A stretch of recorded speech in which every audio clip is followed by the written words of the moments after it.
Would you guys welcome my friend Louie Giglio?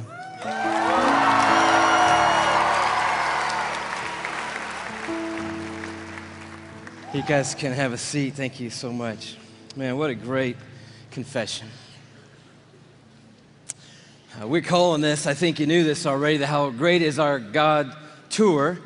Not just because God has given Chris this phenomenal song that circled the globe, but we're calling it the How Great Is Our God Tour because we are here tonight worshiping a God that is far beyond anything we could ever dream of or imagine. We are here tonight to worship a huge, massive God of grace and glory. If there's anything that can happen tonight, our heart is that we will leave tonight with at least a couple of things having happened to us. One being that our view of God will be completely blown up all over again, and that the view that we have of God will be expanded in this place tonight, and that we will leave here with the confidence that He is able to hold on to us and hold us together no matter what circumstances come our way in this lifetime. And if you were with us on the Indescribable tour, we sort of took a swing at that first part, looking at the bigness of God and the greatness of the universe. Anybody make it out to the Indescribable tour, by the way? A few of you guys were there.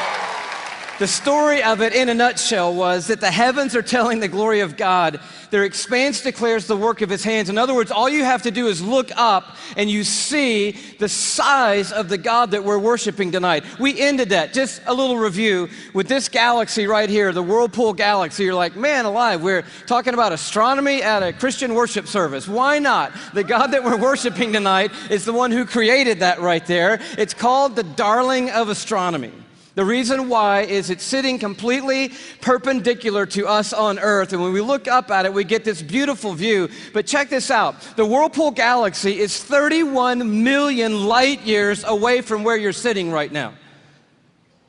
Okay, they got nothing in here tonight. 31 million light years away. That's just the first little thing we got to catch up with tonight. By the way, the story opens like this. In case you forgot, in the beginning, God created the heavens and the earth, and He said, "Let there be light," and there was light. And that was a phenomenal moment when that happened, because light came out of the mouth of God traveling 186,000 miles a second. That's how fast light is traveling through the universe. And so a light year, therefore, is how far light travels in 1 year, and I'll do the math for you. It's 5.88 trillion miles is a light year. So as we talked about before, when you start to get around in the neighborhood of God, the mile is not going to help you. The yardstick, the ruler, the tape measure, these things are of no value in the universe that God has made. We're using a ruler called a light year that's 5.88 trillion miles long. And if you'd like to go to the Whirlpool Galaxy, be my guest. All you have to do is multiply 31 million, that's how many light years it is away, by 5.88 trillion miles, and that's the distance that you've got to cover. Anybody with me so far?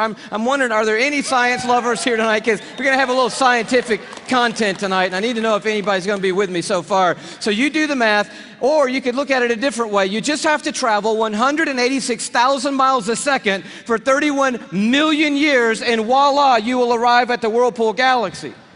Second thing that's pretty stunning, given that our God made that, is it contains 300 billion stars. In that one galaxy, 300 billion stars. And it is one of hundreds of billions of other galaxies in the known universe that God has made. And it just reminds us all over again tonight, man, this God that we're singing to tonight, He's enormous. He's bigger than anything we've ever dreamed of. He's bigger than our wildest imagination of Him. But we ended by looking inside that thing, and this is pretty stunning. Those of you who've seen it remember, but the Hubble Space Telescope is circling the Earth at 360 miles above the Earth, and it takes amazing images of these galaxies and other phenomenon of the cosmos, and it looked into that white core of the Whirlpool Galaxy, and lo and behold, there is a black hole in there. And we'd never seen it before until Hubble could take an image of it, and I found this on NASA's site, hubblesite.org. This is what Hubble sent back to us from 31 million light years away from the black hole core of the Whirlpool Galaxy. They send us back this image right here, and it's just crazy. It's crazy. It's the glory of God, the grandeur of God. It's the grace of God and the mercy of God everywhere we look. It's the imprint of God in all of creation, everywhere we turn. And tonight we just want to begin with the bigness of God, the grandeur of God all over again. We're going to do it by looking at 4 stars. Can you handle 4 stars tonight? The first one's easy because there's just one star in our solar system, and that star is called the sun. Thank you very much. Yes, it's our own star. It's there's an image of it for you, by the way. It's a little more fierce than we often think. It's 10,000 degrees Fahrenheit on the surface, but what I want you to see about it is how big it is. It's 93 million miles away, so when you're looking up in the sky, it's pretty good pace out there. By the way, light traveling 186,000 miles a second. It's only taken 8 minutes to cover that 93 million mile journey to touch your skin here in Atlanta, Georgia. But what I want you to see is the size of it. It's like 1,000,000 times the size of the earth, and that matters to us tonight when you hear what the psalmist said. Listen to his words. By the word of the Lord, this is Psalm 33, the heavens were made. In other words, God didn't lift a finger when he made the universe. By the word of the Lord, the heavens were made. But he goes on to say, their starry hosts by the breath of his mouth. So we're looking at something so intense that we don't want to get any closer than 93 million miles away, which is what we are right now. And then we read that God just breathes out stars. It's crazy to think about it. 1,000,000 times the size of the earth. So here's a little perspective that sort of changed my life. If the earth were the size of a golf ball, okay, the sun would be 15 feet in diameter. Okay, that didn't seem to move anybody either, so let me try it a different way. Let me just try it just a different way. I thought I might need this, so I brought a golf ball, okay? So all through the evening, this is gonna represent Earth, all right? So this is where we are. I need everybody in the building to look as closely as you can and find yourself, okay? And when you found yourself, I want you to nod your head so that I know you've located you on the earth, okay? You're nodding your head? Okay, you found yourself. If the earth were a golf ball, the sun would be 15 feet in diameter. That's not 15 feet in diameter. Can we blow that up just a hair and maybe give them 15 feet in diameter? So here's a little perspective for you, okay? Is this working for anybody? Here we are on the earth, and that's the sun. It's so big. It's so big you could put 960,000 Earths inside the sun. So if the earth were a golf ball and the sun were 15 feet in diameter, you could put 960,000 golf balls inside that 15-foot diameter sun. That's enough golf balls, by the way, because I know that seems like a big number, to fill a school bus with golf balls could fit inside the 15-foot in diameter sun. It's a massive star, and it's one of hundreds of billions of stars in the Milky Way galaxy, our cul-de-sac in the neighborhood called the cosmos that God has made. It's huge, and we're worshiping a star-breathing God tonight. But I want to tell you about the second star, okay?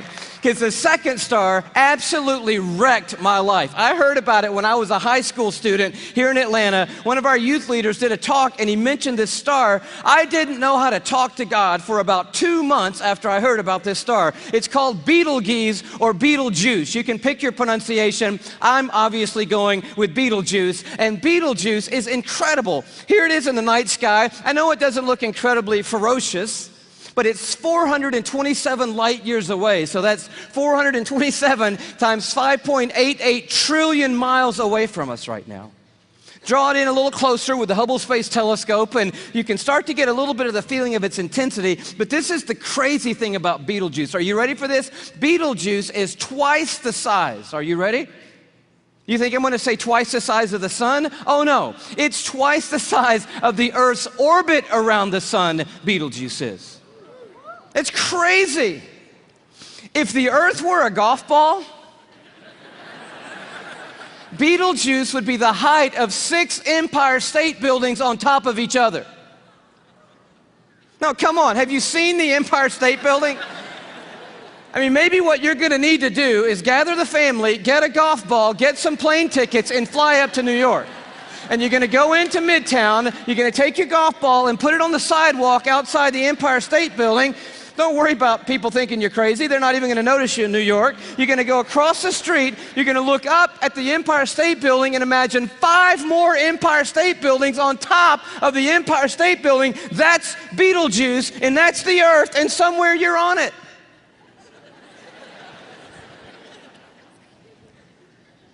You could fit 262 trillion Earths inside Betelgeuse. So if the Earth were a golf ball, that would be enough golf balls to fill up the Superdome with golf balls. 3,000 times.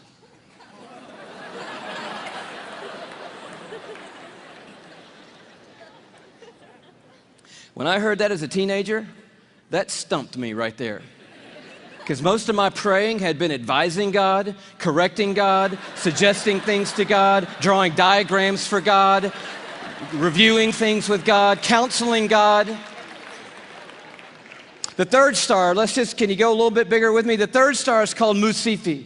Here it is in the night sky. It's that gold star to the top left. We have the big image of it. It's 3,000 light years away, but I just want you to see it in the span of all these little glittering stars so that you know that at times when you look up at night, it is not just twinkle, twinkle, little star, how I wonder what you are. I'm telling you what you are. What you are is intense and huge and massive and ferocious is what you are. And this one used to be called Herschel's Garnet Star. Check it out.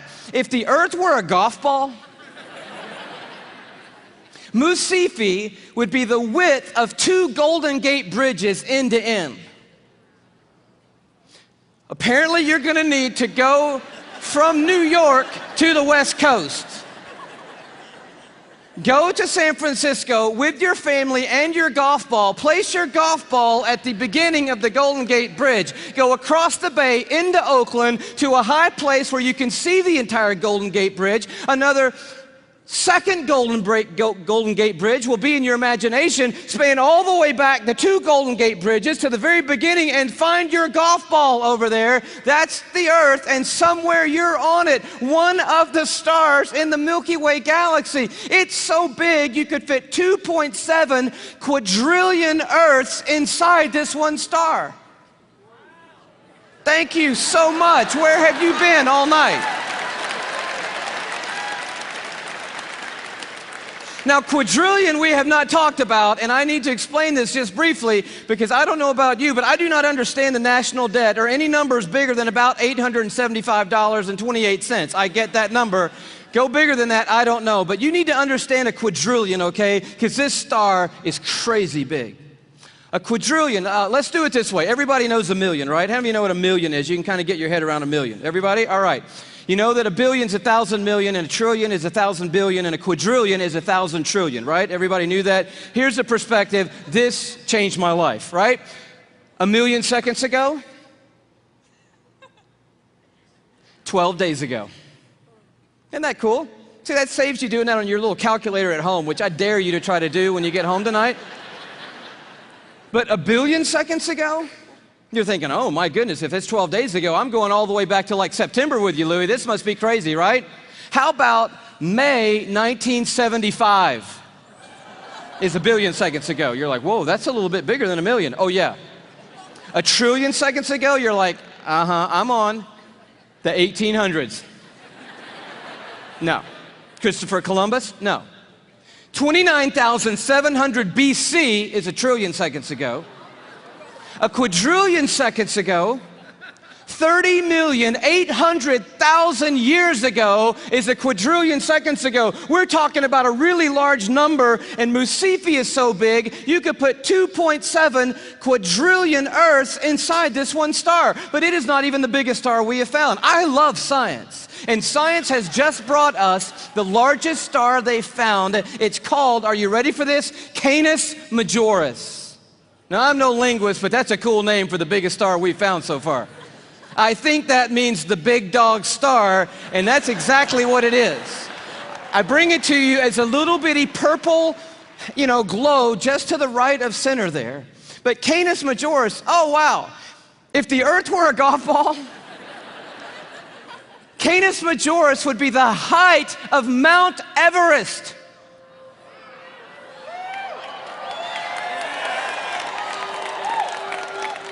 Thank you. You just saved your family plane fare from California to Kathmandu, Nepal. Almost 6 miles above sea level, the highest point on the planet, and I just dare you to get up there and unzip the parka and pull out your golf ball.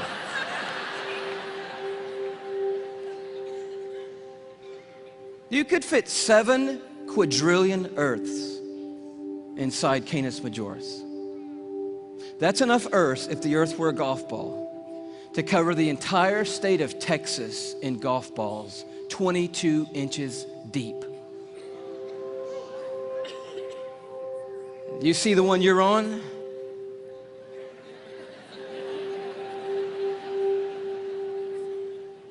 Maybe this will help a little bit more. This absolutely blew my mind. Just a little journey through our solar system. Everyone knows our planets and sort of how we fit in to the story here. You see really quickly that we're not even the biggest deal in our own solar system, but as Earth comes by, you have to know tonight that we are living on a privileged planet. Anyone would tell you we're living at one of the most special places, if not the most special place in all of creation. But Neptune comes by and Saturn and then Jupiter, and you're like, okay, we're not all that big, even in our own little cul-de-sac.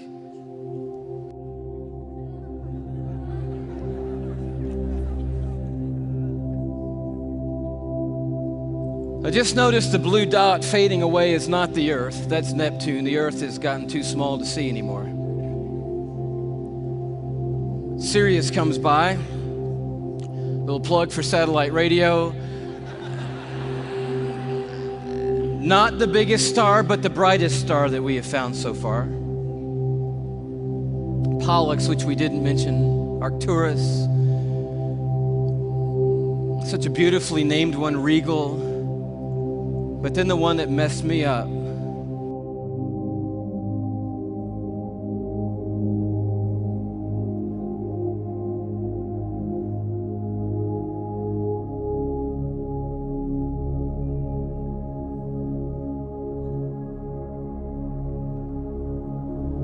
Our third star, Musifi. Musifi's cousin, W. Cephei.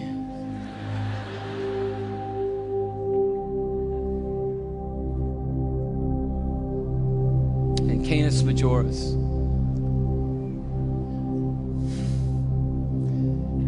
And do you know that you couldn't come up here right now with a Sharpie and make a mark on the screen that would approximate the size of our sun? You couldn't even do it. I mean, when you look at these in their relative size, we just have to put a little arrow over there that says, if you could put the sun on here, which you can't, it would go somewhere about here. And can you hang on that for me? And when you see this, I don't know what happens to you, but I'll tell you what happens to me. A shrinking feeling comes over me, and it's not a bad shrinking feeling, it's a good shrinking feeling. Because sin, it has a way of shrinking God down in our minds and puffing us up in our own estimation. But just a glance into the universe that God has made resizes everything in a heartbeat. And you realize tonight we are worshiping an unrivaled, uncontested God of all kind of might and power and glory and awe, there's none like him anywhere in all of creation tonight. We are not here worshiping some little teeny tiny God. We are the teeny tiny ones, you and me. We are small and weak and fragile and frail. We are, you and me tonight, one of 6.5 billion people on this little golf ball sized planet in this massive universe that God has made. But I'll tell you, the miracle of tonight is crazy, and crazier to me than the size of any star, is that though we are but a vapor, you and me, and tiny and frail, we are marked by majesty. And we have been created in the very image of the God who breathes out the stars and put the universe into place. You and I are fashioned and formed and ordained by the God of all creation. We are fearfully and wonderfully made, you and I. We are a miracle. You're a miracle sitting in the building tonight. If I could just remind you just for a moment, you are somebody incredibly special. Let me just dial back to the beginning, and I know you know this already, but in the very, very beginning, here's how you happened, okay? One cell from your mom found one cell from your dad. Now, there's more involved in that than that, but that's enough for us right now. And by the way, we should applaud the one cell from your dad, because that one cell did a pretty heroic thing to be the one cell in the story that we're talking about tonight. One cell from your mom met up with one cell from your dad, each one carrying 23 chromosomes. The one from your mom was carrying half of her DNA. The one from your dad was carrying half of his DNA. And those two cells met and merged into one single cell. And when they did, those chromosomes matched, and they began to form together a brand new DNA code.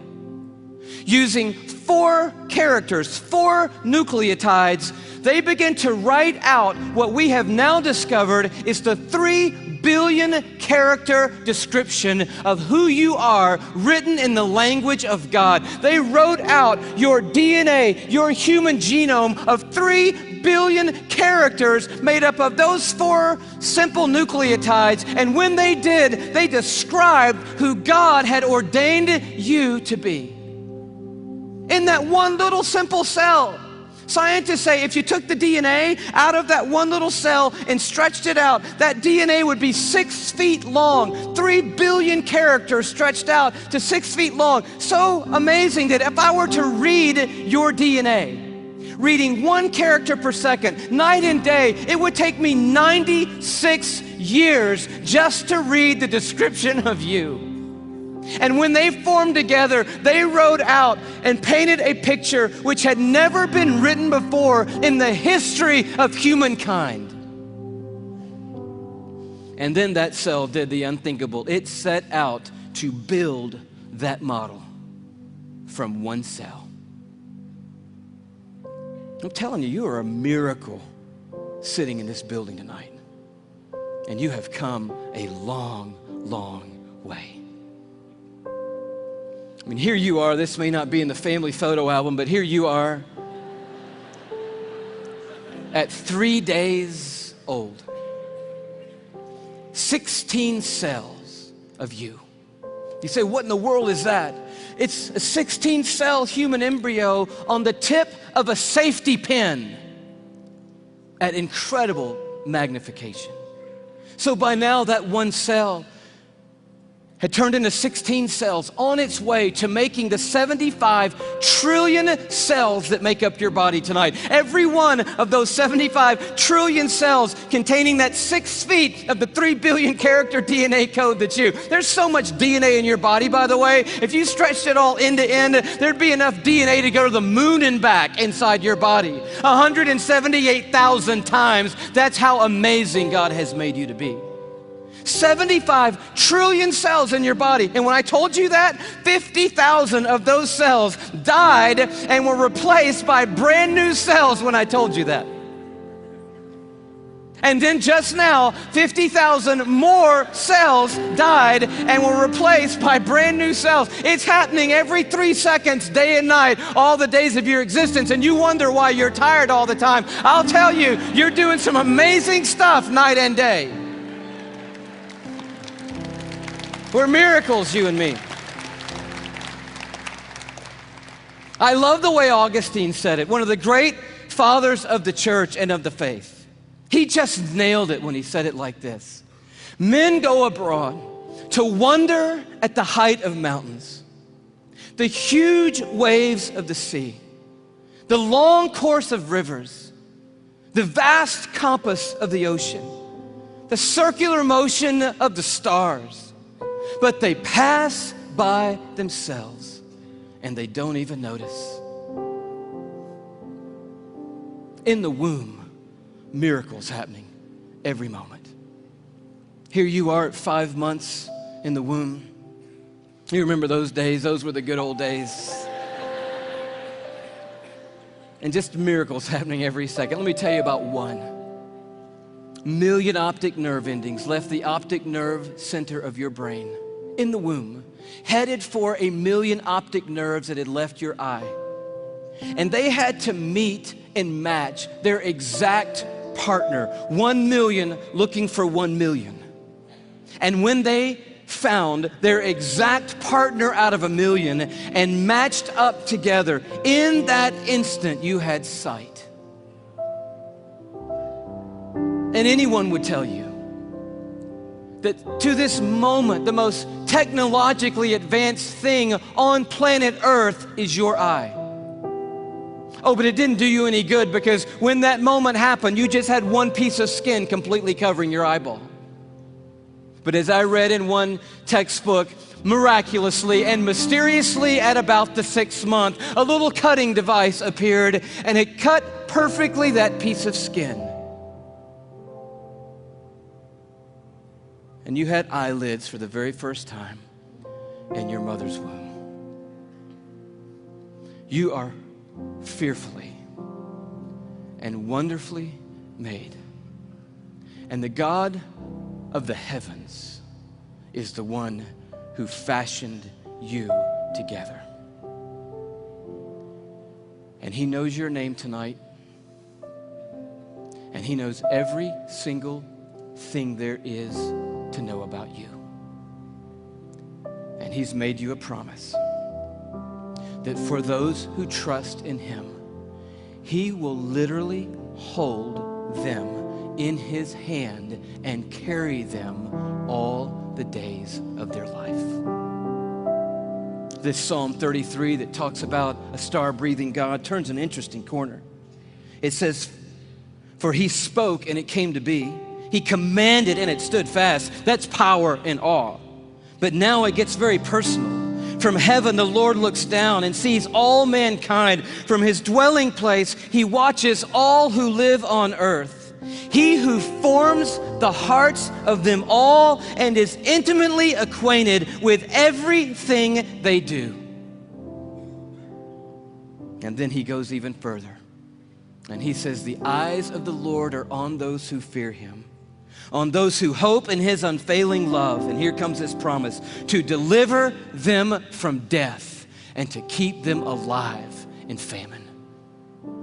And that is the promise tonight, because this building and our world is filled with hurting people, with lives that are spinning out of control, with pain that we didn't ask for or could never imagine. And God is making a promise to us tonight. He's saying, "I am a universe maker and I am a heart former, but I'm also big enough to be intimately acquainted with all the circumstances of every one of your lives. And I promise you, no matter what comes in this lifetime, no matter how difficult the road or how dark the night, I will hold on to you and I will literally hold you together and carry you through any and every circumstance that ever comes your way, any moment on this planet."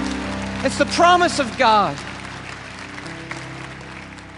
And you say, "Well, man, that sounds good, but how do I know that's true of my life right now, Louie?" I mean, that's really what we want to know tonight.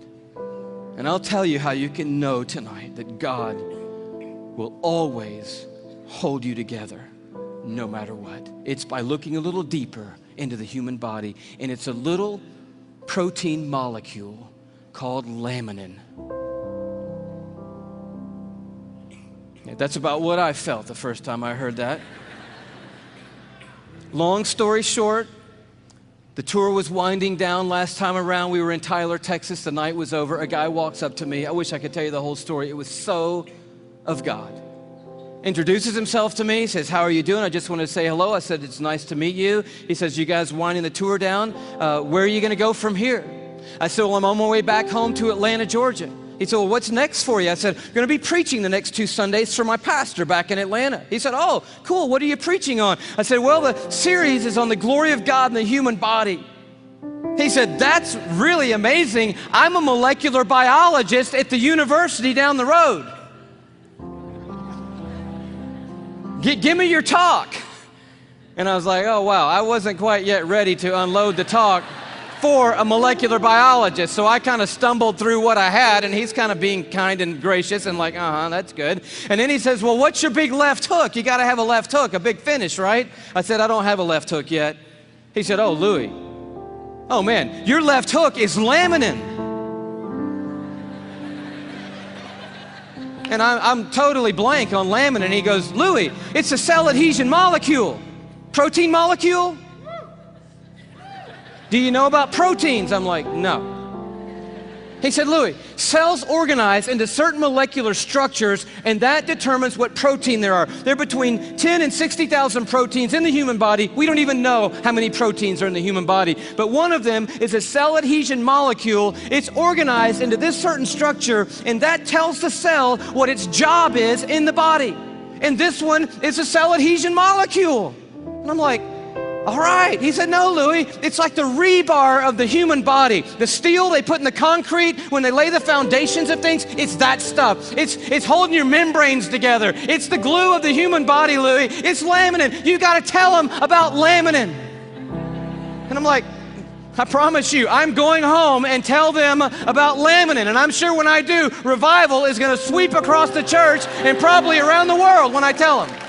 He said, no. You got to see laminin. I'm like, okay, let's see it. He said, no. You need to go look it up online. You need to go Google laminin. I'm like, I don't even know how to spell laminin. Takes his card out. He writes on the back, Laminin. I'm like, okay, I cannot wait to get to my computer and get on Google, click on images, type in laminin, and I'm waiting, and these little thumbnails come up on the screen, and I'm like, wow. That's laminin, the cell adhesion molecule. Woo! I am so excited. I am beside myself. I cannot believe what I'm seeing. I love laminin. I'm so fired up. You should see laminin, I guess. That's the thing, right? Okay. Here is a scientific diagram of the laminin cell adhesion molecule that's holding your body together right now, okay? This is what I found right here.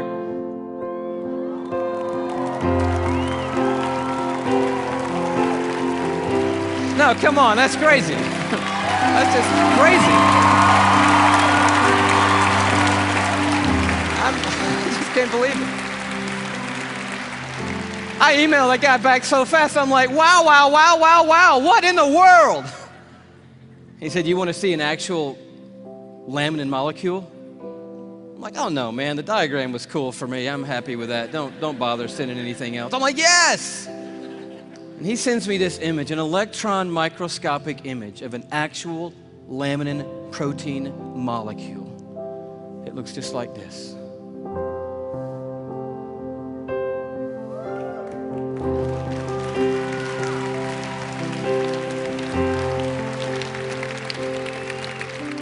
Like, how crazy is that?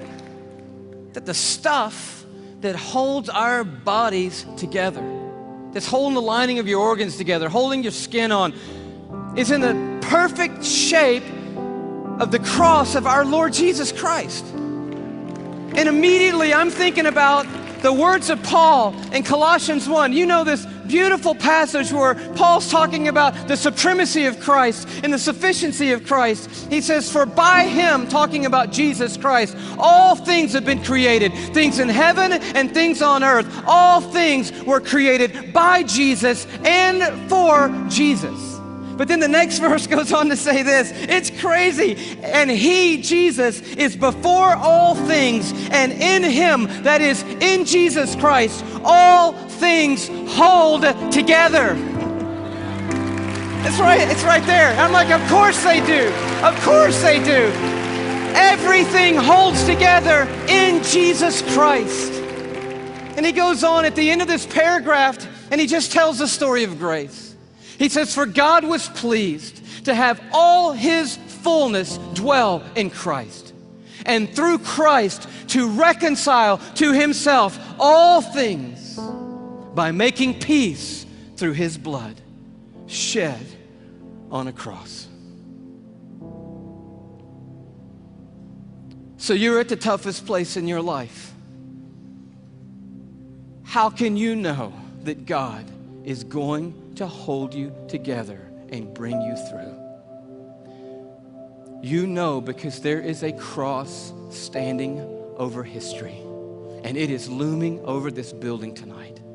It is the place where the star breather became the sin bearer, where the universe maker became mankind's Savior. And it is proof that God doesn't always change the circumstances. He did not change them for Jesus on that hillside outside Jerusalem. But the cross is also proof that God always has a purpose in the circumstances, and that His purpose and His plan will prevail and will triumph through any circumstances in this world.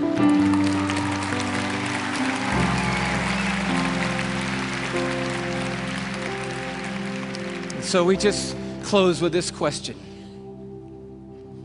It's found right in the middle of an interesting chapter in Isaiah 40 where it just talks about the expanse of God. He stretches out the heavens like a curtain, like a tent to dwell in. He leads forth the starry host one by one and calls them each by name. But then it takes a turn. And the writer of Isaiah says, "So why do you say, O Jacob? And why do you complain, O Israel? My way is hidden from the Lord." Or say, "My cause is disregarded by my God." In other words, there was a moment in the history of Israel when they felt like God had completely lost sight of them. That yes, I believe that God is big enough to make the world. I even believe that God ordained and made me. And now coming present tense, I'll accept the fact that God gave His Son on a cross. But what I really need to know right now, what really matters most to me right now is, does God see what I'm going through? Does He see what I'm carrying?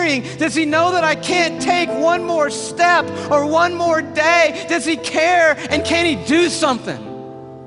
That's what I need to know. And Isaiah answers, and he answers with another question. And it's a question for us here. He says, "Do you not know? Have you not heard? The Lord is the everlasting God, the creator of the ends of the earth. He will not grow tired or weary, and His understanding no one can fathom." He's huge. He is a star breather. He's big. But listen to what He loves to do. That God, that creator of the ends of the earth, that I do not grow tired or weary, that my understanding is too great for you, that God, here's what He does. He gives strength to the weary, and He increases the power of the weak. For even the youths will grow tired and weary, and young men will stumble and fall. But those who hope in the Lord, another translation, those who wait upon the Lord. The Hebrew word simply means this. When it says hope and wait, it means but those who stand right in the midst of the craziness, right in the midst of the pain, right in the midst of the chaos, right in the valley of the shadow of death, and they don't gloss over it. They're dealing with the hardest stuff in life, but standing in the middle of it, they say, "You know what? I don't see what God's doing. I don't understand what the plan is, but I'll tell you one thing. I am not going to give up on God, and I'm going to stand right here in the middle of this moment, and I'm going to trust that God is sitting on a throne, that He has a purpose for my life and a plan for my life. And I believe I'm going to see the goodness of God in the land of the living, and I'm not going to stop believing that no matter what." That's what the word means, to wait and to hope on the Lord. And He said, and here's the promise. You're going to wake up to rosy circumstances? No. Oh, He can do that, and He does do that. But the promise is greater than that. He said, those who wait upon the Lord, here's what I promise. I will renew your strength. And when you think you can't take one more breath, I'll give you enough to keep going on. And enough to keep going on. And enough to keep going on. And to keep going, and to keep going, and to keep going. You keep hoping, and I'll keep causing strength to rise when you hope. And you'll keep going, and you will feel like you have been swept up on the wings of eagles, and you will run and not get weary, and walk through it all and not faint He said, I will hold you. Even when you let go of me, I'm not going to let go of you. Did you know there are millions and millions and millions of microscopic crosses holding you together right now? And one giant, glorious cross of Jesus Christ that's holding every one of us that's trusted in Him onto the Heavenly Father and holding the Heavenly Father onto us. And it's going to keep holding us onto Him, that cross, forever and ever and ever and ever. We will never not be carried by the strong hand of a universe-making God, and He will bring us through. That is the promise of the everlasting God. Amen. God bless you. Bless you. Bless you.